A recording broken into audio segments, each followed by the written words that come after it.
da saída, o ensaio dos pequenos adoradores, João capítulo 1, verso número 43.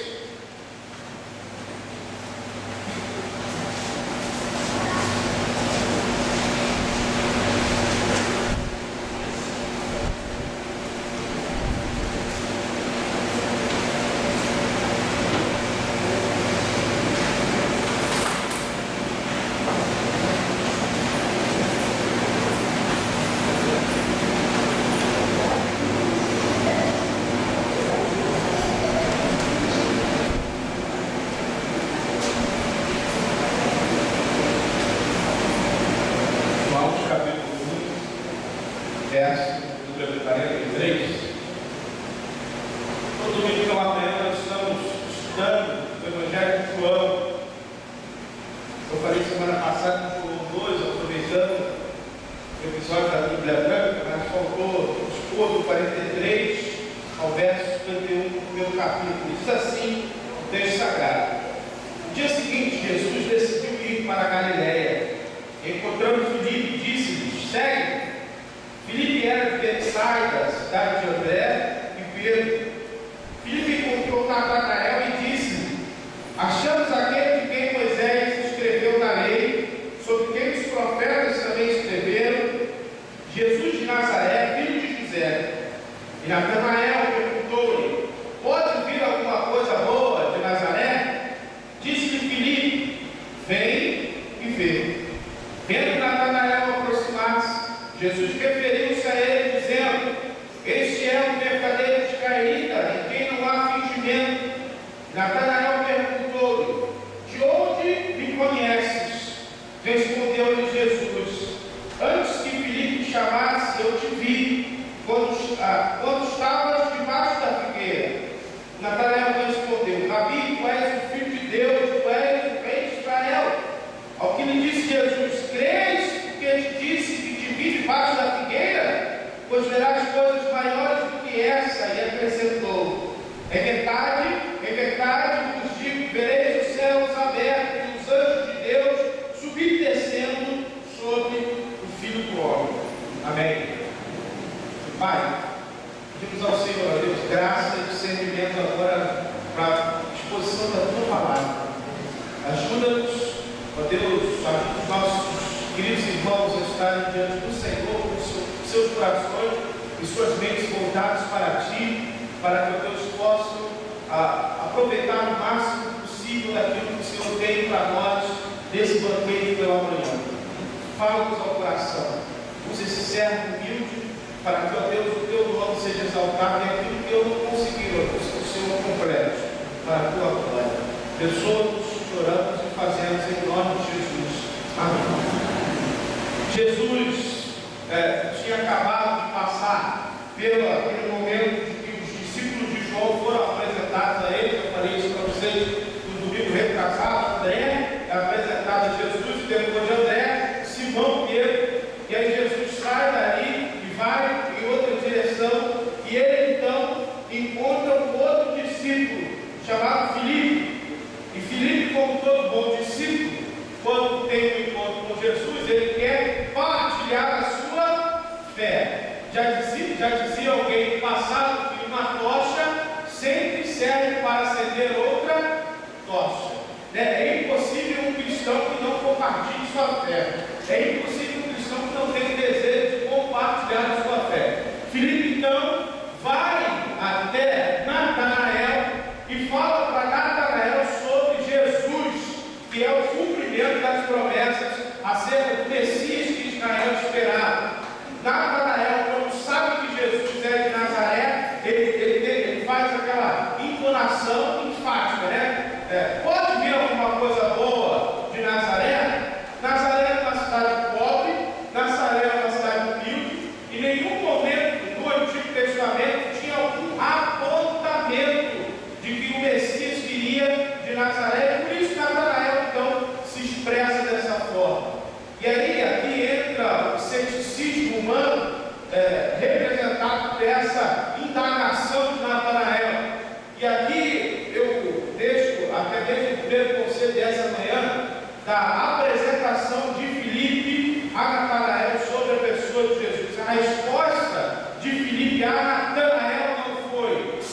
querendo argumentar acerca da defesa de Jesus, mas foi: vem e vê. Vem e vê. Ver, e isso explica experiência. Isso implica experiência. Isso implica em você, de fato, degustar daquilo o que você está querendo apresentar. E por isso o salmista diz, provar e ver que o Senhor é bom. Só pode apresentar Jesus a outra pessoa quem já teve experiência com Jesus.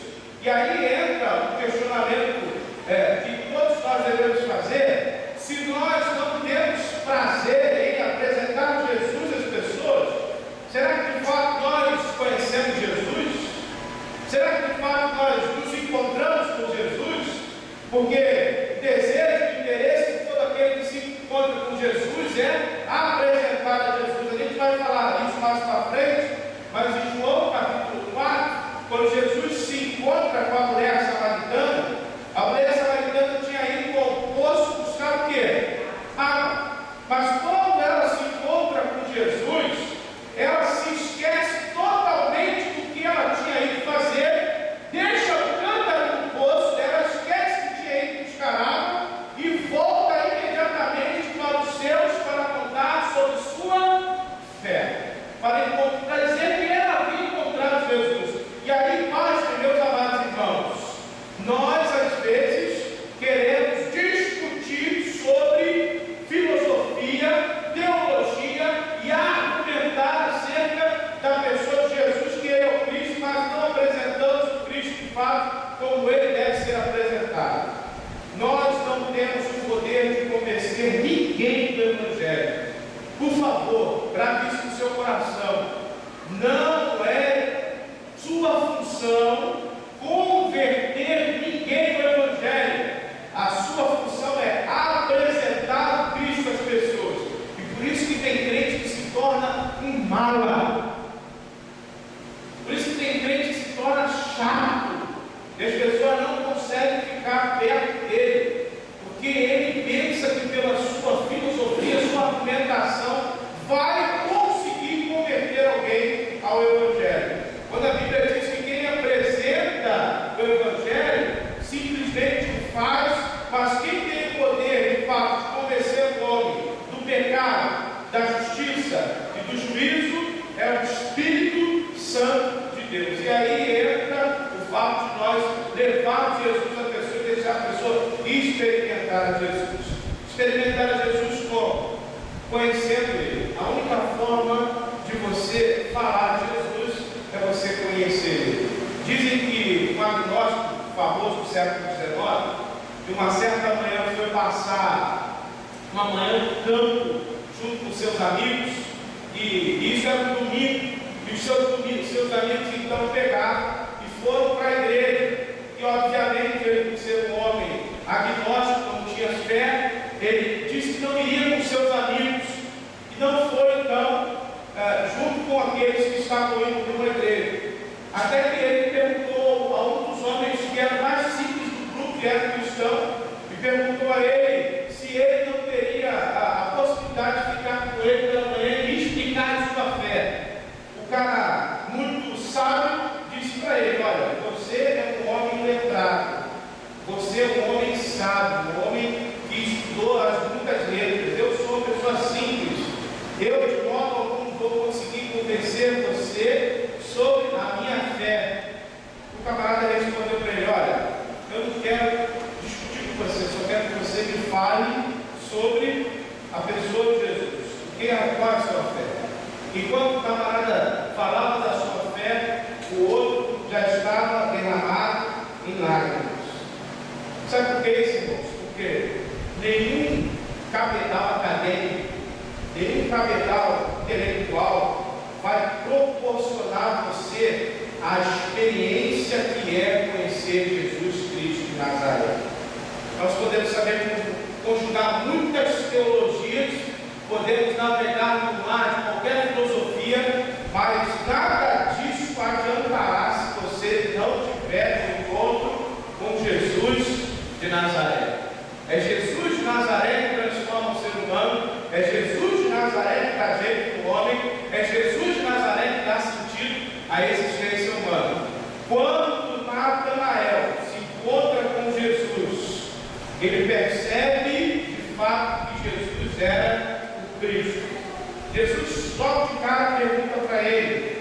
Na verdade, Jesus afirma a ele: você é o varão em quem não há dolo, o israelita em quem não há defeito. Por que Jesus disse isso para Natanael? O judeu, ele preservava muito o sentido do homem justo, do homem piedoso, do homem que lutava para sempre fazer o que é correto. Por isso que o Salmo 1 diz: bem-aventurado é o varão que não anda segundo o conselho dos ímpios, que não se assenta na roda dos escarnecedores. O judeu cultivava muito a piedade, e Jesus conhecia Natanael, conhecia a sua vida, conhecia a sua piedade, conhecia quem ele era. Por isso Jesus afirmou aqui. E quando Jesus afirma isso a Natanael, sabe o que ele fala?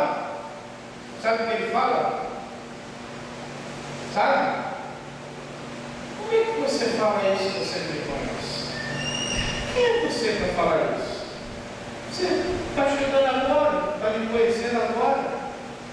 Como é que você fala um negócio desse? Aí Jesus vira para ele e fala: mas eu te fiz sentar debaixo de uma figueira.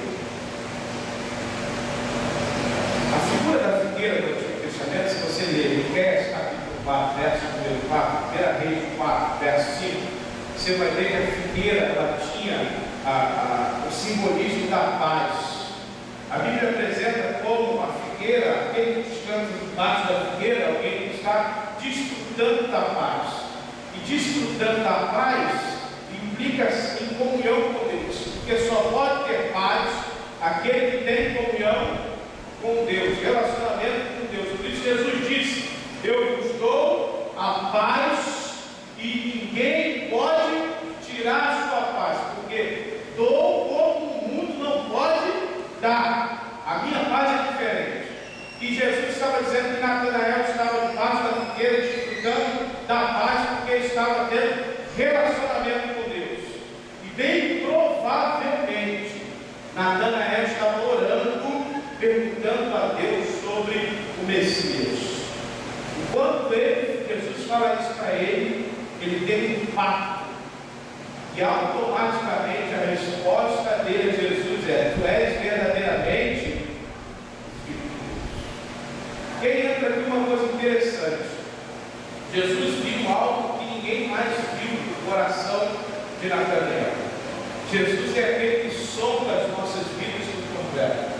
Jesus é aquele que sabe o que ninguém mais sabe sobre nós. Jesus sabe o que passa no mais profundo do seu coração. Aquilo que nem mesmo você tem capacidade de orar a Deus, às vezes, talvez, até mesmo por vergonha.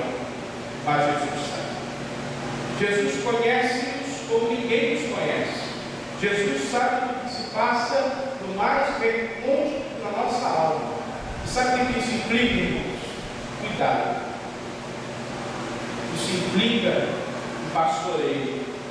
Isso implica em saber que nós não estamos jogados ao vento, como por exemplo um agnóstico crê, como por exemplo um deísta crê, como por exemplo um ateu crê, como por exemplo aquelas pessoas que não têm fé, pensam que esse mundo está aí e ele não tem sentido de existir. Mas quando nós conhecemos Jesus, nós sabemos que Jesus sabe do mais profundo do nosso ser.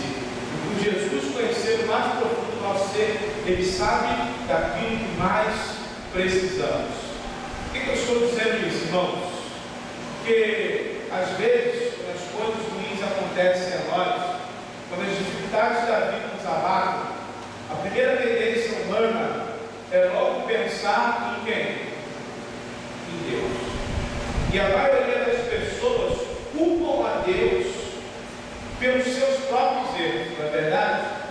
A maioria das pessoas tem problema financeiro, não foi Deus que botou a pessoa no problema financeiro. A maioria das pessoas que estão passando por algum tipo de problema, toda causa tem um efeito.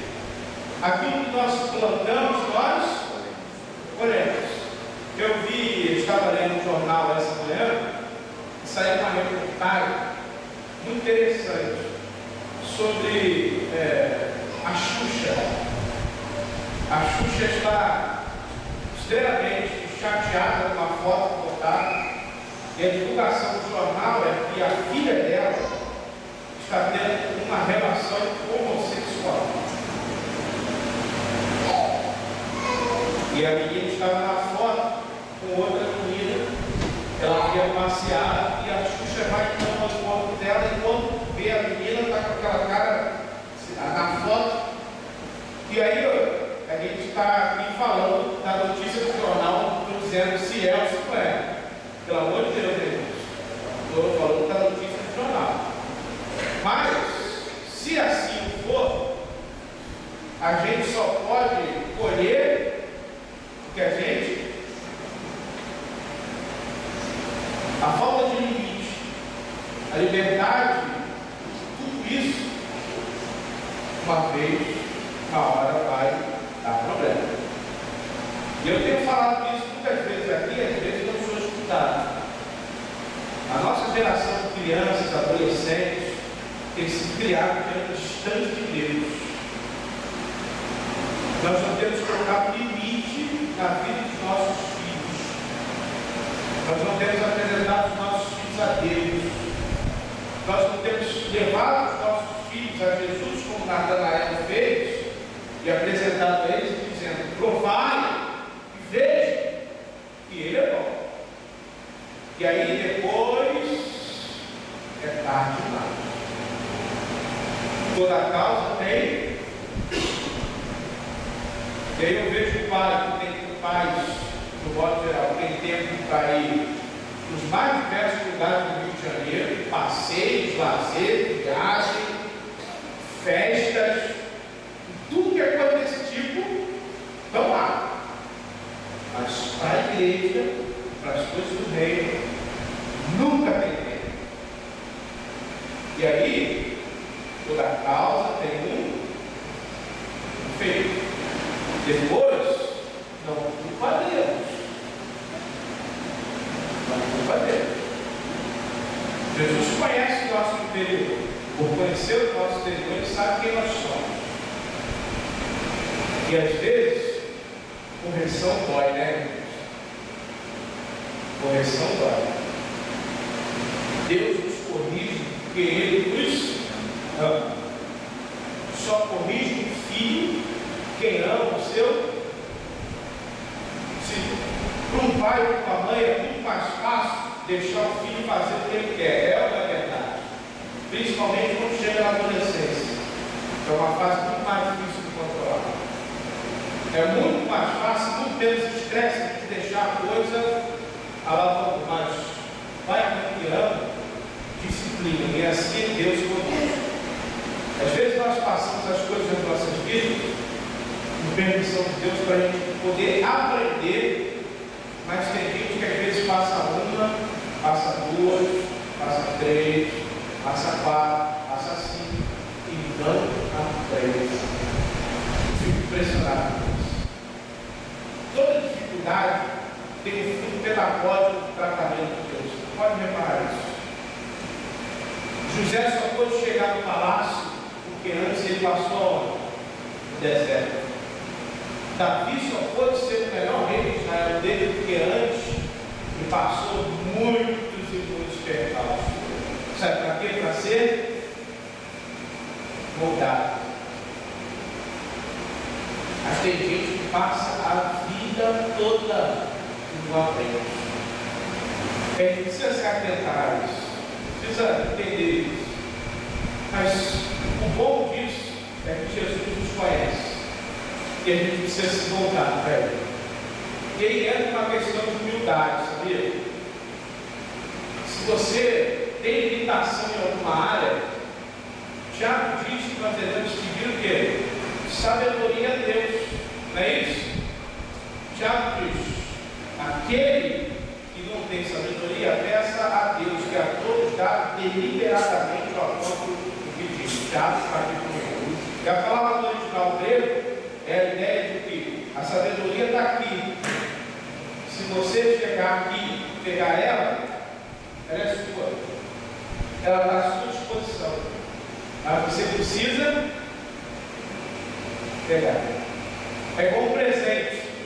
O presente só é seu se você recebe. Meus irmãos, a gente precisa se atentar a isso. Quando Natanael entende isso, quem Jesus é, Jesus conhece, Jesus sabe quem ele é, ele expressa a sua fé. E ele diz: Senhor, tu és de fato o Filho de Deus. Aí Jesus diz: porque eu te disse isso, você crê em mim já dessa forma? Só porque eu falei uma coisinha sobre você, só porque eu disse que eu conheço um pouquinho você, você já está dizendo isso de mim? Olha, meu filho, se você crê em mim, eu vou fazer uma coisa muito melhor para você, muito maior para você. Aí Jesus diz, citando lá no episódio de Jacó, a escada de Jacó quando dorme, e vê os anjos subindo e descendo. Jacó vai dizer assim: esse não é outro lugar senão a casa Betel. Jesus cita esse episódio e ele diz que ele é essa escada. Eu vou fazer você ver os anjos subindo e descendo. Eu sou a escada que te leva para Deus. Eu sou a ligação entre você e Deus. Mas você precisa crer. Você precisa saber disso. Os comentaristas não sabem, da sua maioria, quem é de fato Natanael. A tese que existe é que Natanael seja, na verdade, o primeiro nome de Bartolomeu, um dos discípulos de Jesus. Porque Bartolomeu não é um nome, é um sobrenome. Bar, filho, Deus, Pitmeu, ou Pideu, ou alguma coisa desse tipo. Filho de Pideu, algo semelhante. Natanael deverá ser o primeiro nome de Bartolomeu. O primeiro discípulo a quem Jesus revela ser ele, a escada, ligação de Deus e os homens. Mas só pode experimentar isso quem entende que Jesus é a ligação entre Deus e os homens. Irmãos, o nosso desafio é fazer com que as pessoas entendam quem é Jesus. Mas as pessoas vão saber quem é Jesus não quando nós ficarmos argumentando teologia. Eu acho extremamente interessante, eu falei isso aqui na quarta-feira, quando eu falei sobre a vida de Jonas. Jonas, quando é preso, na verdade é pego dentro do barco, e perguntam a ele quem é ele. O barco está quase afundando, Jonas está fugindo.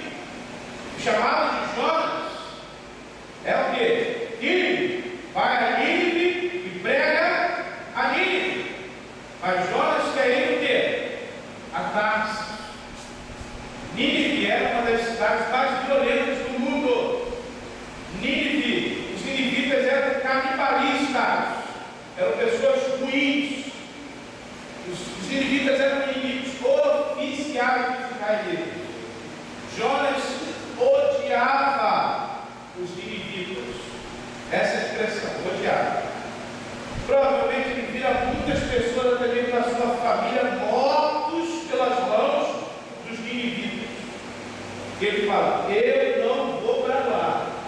Mas Jonas, eu estou te chamando para lá. Não vou para lá, eu vou para Tarsis. Tarsis era o oposto de Nínive. Tarsis é uma cidade portuária, uma cidade rica, uma das maiores cidades daquele tempo, cheia de esplendor, cheia de glória. Jonas queria ir para onde era bom. E o Jonas representa muito bem eu e você nos nossos dias. A gente quer ir aonde é bom, onde é cômodo para gente. Seguir Jesus é bom até onde é cômodo para a gente. Mas quando Jesus começa a apertar o cerco, a gente não quer ir para Nínive. A gente quer ir para onde? Tarsis. E a gente pega o barco e fica para Tarsis. Quando descobrem que Jonas era profeta de Deus, ele está fugindo, vão pegar Jonas. E aí Jonas conjuga uma teologia perfeita. Eu sou profeta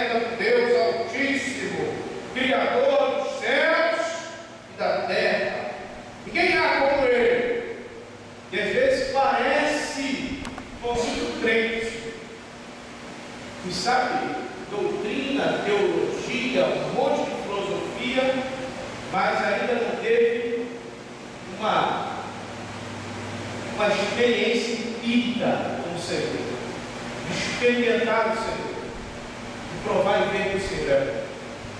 E só pode falar de Jesus quem experimenta Jesus.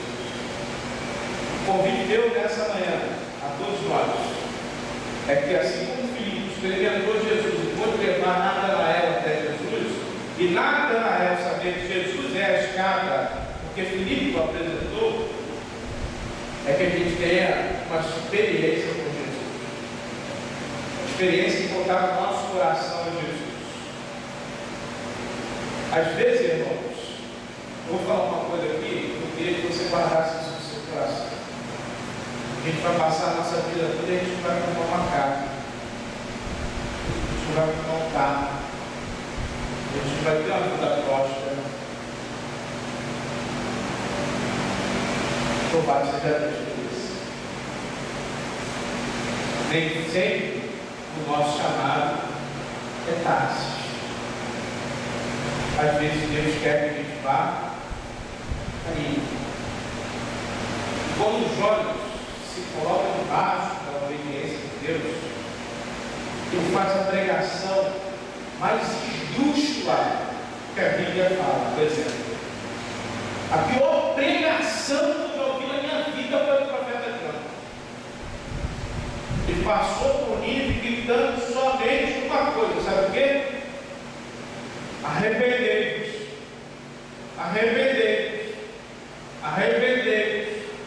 Mas por Jonas estar debaixo da vontade de Deus, diz o texto sagrado que toda Nínive se converteu, inclusive o rei de Nínive. Porque a melhor coisa é estar em Nínive, que está debaixo da vontade de Deus, do que estar em Tarsis, distante da vontade de Deus.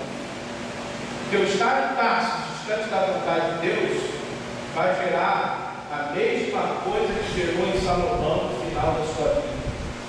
À noite a gente vai falar sobre isso. Salomão termina a sua vida extremamente ácido. Vai querer escrever um livro chamado o livro mais, esqueci agora o título, o livro mais mal-humorado da Bíblia, Eclesiastes.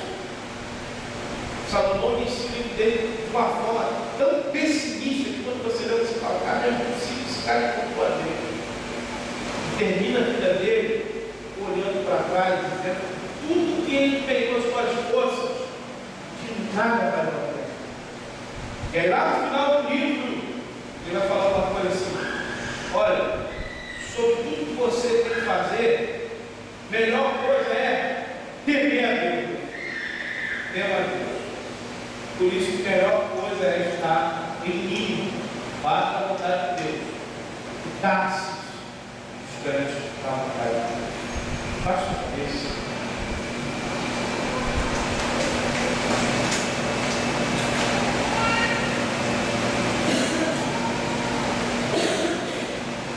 Paulo, escrevendo aos Efésios, vai dizer que a gente deve se atentar. E a gente vai falar sobre isso mais tarde. A gente deve tentar entender, discernir qual é a vontade de Deus para as nossas vidas. Eu não sei se você sabe qual é a vontade de Deus para a sua vida. A vontade de Deus, ela é muito melhor do que um carro, ela é muito melhor do que uma casa, ela é muito melhor do que qualquer coisa material que se tem que pode trazer para a gente. A vontade de Deus, por mais que nós sejamos inimigos, nos trará um prazer maior do que estar em paz. Que você esteja sempre passando dificuldades na sua vida, sempre tendo lutas, E às vezes, por não entender, às vezes você pega pensando assim: poxa, mas eu sou fiel ao Senhor, eu sou disciplinista, eu sou um cara temente a Deus, eu procuro fazer a obra de Deus da melhor forma possível. Eu vejo algumas pessoas que não têm compromisso nenhum com Deus, prosperando, comprando casa, comprando carro, viajando. Eu nunca consigo fazer isso.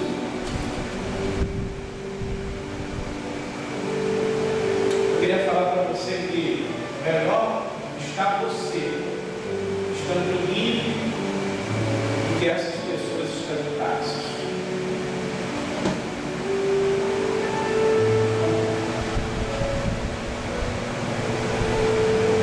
Senhor amado, nós fomos chamados para conhecer Jesus. Conhecer Jesus implica que nós temos uma experiência com Jesus, uma experiência de conversão com Jesus. E conversão implica total mudança, implica mudança de hábitos, mudança de postura, mudança de mente, mudança de posição. Conhecer Jesus implica nós quebrarmos as barreiras que este mundo apresenta, barreiras, ó Deus, impostas pela sociedade, que nós devemos consumir, que nós devemos ter, barreiras, ó Deus, impostas, sociais, raciais ou qualquer outra. Estar em Jesus implica estar além de tudo isso. Estar em Jesus implica que nós temos a paz perfeita. Estar em Jesus implica que nós estamos sentados debaixo da figueira, desfrutando da tua paz, Senhor. E, ó Deus, por mais que as tribulações da vida, as provações da vida venham, a paz que excede todo entendimento continuará permeando o nosso coração. E nós continuaremos a ter prazer de levar outras pessoas a conhecerem Jesus. E como Filipe falou a Daniel: vem e veja, vem e prova. Ajuda-nos nessa manhã. E à noite, como nós também vamos falar, a discernir as prioridades da nossa vida. A nossa maior prioridade, que ela deve estar no topo de qualquer outra, deve ser buscar teu reino em primeiro lugar e a tua justiça. Que assim Jesus nos ensinou. Estar na tua vontade é melhor do que qualquer outro lugar. Meu Deus, a esses irmãos que estão contigo, estão passando por esse momento difícil, e às vezes pensam que isso tudo o Senhor nos ajude. Então deixa, ó Deus, que essa malfadada, maldita, maléfica, pública teologia da prosperidade, ó Deus, alcance os corações dos membros dessa igreja, que a gente venha entender o nosso lugar no reino. Que nossas vidas é para a tua glória, para falar do amor do Senhor, apresentar Cristo ao mundo. Fica conosco, te oramos